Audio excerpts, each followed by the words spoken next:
Hello, আসসালামু আলাইকুম বন্ধুরা। কোন ভার্চুয়াল মেশিনটি কোন কাজে ব্যবহার করলে বেস্ট হবে এবং মোবাইল ফোনের গেম প্লেতে পিসি লোগো আনতে কোন কোন ভার্চুয়াল মেশিনটি ব্যবহার করবেন তা এই ভিডিওতে জানানোর চেষ্টা করব। তো চলুন ভিডিওটি শুরু করা যাক।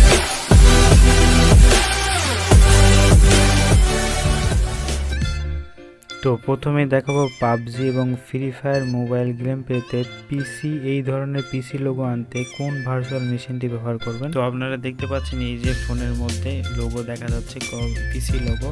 তো এই লোগোটি আনবেন কিভাবে, কোন ভার্চুয়াল মেশিনের সাহায্যে, সেটা আমি দেখা দেবো। তো এর জন্য best asset sandbox, F1 VM, ভিফোন, গিগা, এছাড়াও এই দুটি অ্যাপ ব্যবহার করতে পারবেন। এছাড়া বেস্ট হচ্ছে ভেমস প্রো দিয়ে এটি খুব সহজেই করা যায়। এছাড়াও অনেকে ফ্রি ফায়ার এবং পাবজির মতো গেম হ্যাক করে খেলতে চান। তো সব গেমই হ্যাকেবল। আপনার ফোনটি সেফ রেখে বা ডিভাইস ব্যান না খেয়ে এই ধরনের গেম প্লে কীভাবে করবেন, তো এই রিলেটেড ভিডিও পেতে অবশ্যই চ্যানেলটি সাবস্ক্রাইব করবেন এবং লাইক করবেন। এই ধরনের হ্যাকিং গেম প্লের জন্য আপনারা ভেমস প্রো লাইট, F1 VM এবং এসেট স্যান্ডবক্স এবং ভিফোন গিগাও ব্যবহার করতে পারেন। তো ধন্যবাদ। এসব অ্যাপ্লিকেশনের লিঙ্ক পেতে অবশ্যই কমেন্ট বক্সে জানাবেন। ধন্যবাদ।